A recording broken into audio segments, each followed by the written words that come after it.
to my channel. I hope you all had a lovely Christmas and New Year and whatever other holidays anybody may have been celebrating. And yeah, welcome to 2021. Hopefully going to be a more positive year than last year.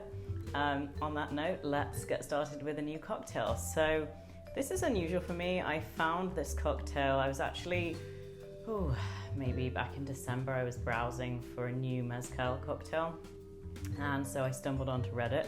My husband has had a Reddit account. He's been a user of Reddit for a long time, and I just sort of tinkered and delved into it. Anyway, so I looked on there on the cocktails page for some ideas, and somebody came up with this one, which they called the Blazing Bandito. I haven't tinkered with the recipe other than they suggested that you, I think, perhaps like keep your mezcal, or maybe even the whole cocktail, it wasn't really very clear, in a charred barrel. I didn't have a barrel, but you know, if you've got a barrel, then for sure barrel age it, see how it comes out. So we're going to be using 1.5 ounces of mezcal today, 1 ounce of punt, which we've talked about before. It's kind of like a mixture of an amaro and a sweet vermouth, and then 1/2 ounce of benedictine for those kind of more herbal notes. Now, in the original recipe, the creator garnished with an orange peel that he or she flamed. I don't have any oranges currently, so I'm just going to go with a lemon peel, which I think adds actually quite a nice freshness. I don't consider myself to be a pro at setting things on fire, so I'm not going to flame it. We don't want any disasters, but yeah, let's get started. So we are going to start with some ice and 1.5 ounces of the mezcal.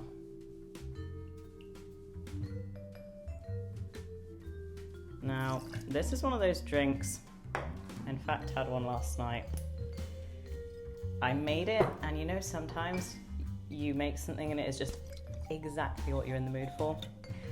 And that's what this drink did for me. So hopefully some of you will have the same joyous experience. I really like this punt. I think it's a great thing to keep in your bar. You can use it instead of sweet vermouth when you run out, and it just adds more complexity than you would get from simply a sweet vermouth, a little bit more bitterness as well. Benedictine, I'm afraid, is one of those admittedly sort of slightly obscure ingredients that you're not going to use very often, but when you need it, and there's not much that you can swap it in for. Now, another discovery that I have made since I last saw you, you're probably going to think I'm slightly crazy, but I've always had an issue with stirring cocktails. I find that the spoon is uncomfortable. I find it uncomfortable in my hands, and I don't know, ever since I was a child, holding a pen or a pencil to write, I always just found that it kind of pressed on my finger and it was just awkward and uncomfortable, and I hardly ever write with a pen or pencil anymore because I type everything. So going back to doing a lot of stuff with a spoon pressing up against my finger like that, and hard to get the kind of, you know, you see very professional bartenders and they just make it look like they were born doing it, but I wasn't, and I haven't ever got to that point. So I thought, you know what other implements could I use?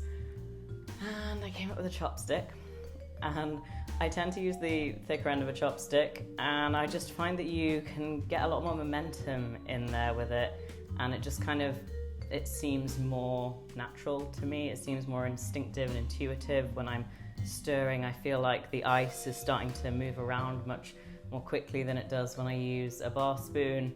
So yeah, I would say give it a try if you have some chopsticks. And anyone who thinks that that's unprofessional or non-traditional, it is both of those things, I suppose, but if we never try new things, we'll never make any discoveries. So here we go. Now, as we usually do, we're going to stir this for about 30 seconds. It can depend on how wet your ice is. If your ice is very wet and melting, then, you know, it may not need as long. It smells so good. I can smell it rising up out of here already. So you're kind of aiming for when the outside of your glass is starting to feel chilled. One thing I have also been thinking about experimenting with is using a vessel that isn't glass, because I don't know, if you use something metal, it conducts temperature much better than glass does. But then again, we're not aiming to either heat or chill the glass, so I'm no physicist, I'm not quite sure what the best solution would be. So yes, we just keep stirring this. It's starting to get cold. And you can also kind of stop, and if you look at your ice cube, particularly if you just used one big one like I have, you can see how it's starting to kind of get smaller, which means some of the water has moved off the ice. All right. And I think we're going to call that a day. Very tempted to lick this chopstick, but we'll maintain some shred of professionalism. So I'm going to go for in a old-fashioned glass, excuse me, with a large ice cube. You could definitely serve this up. I think it would be nice up as well. And let's strain that in.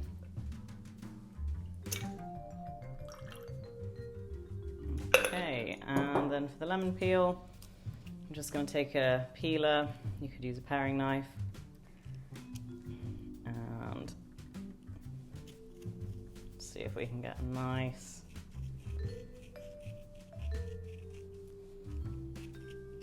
thick wedge.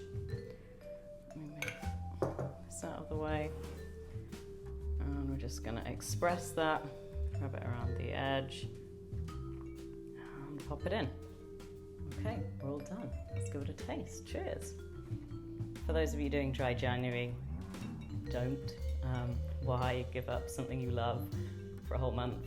If you want to moderate your alcohol intake, so be it. But I was also reading about how this year, given how impactful COVID has been, that small businesses, bars or bottle shops or wine shops need our support more than ever, and cutting out their business for an entire month could mean the end of their business for them. And I would not want to be responsible for that. You're going to still want that shop to be there for you in February when you decide you're ready to drink again. So yeah, my suggestion would be to maybe moderate your alcohol intake, cut it back for January, but I don't think there was any need to take such drastic measures. So cheers. Now, on the nose, we've got some of the fresh lemon from just expressing that then. We've got the smokiness of the mezcal and some of the earthiness as well, which seems to play quite nicely with the kind of herbaceous flavors or scents, I suppose, from the benedictine, but also some of the more kind of caramelly notes of the punt. And without further ado, let's taste it.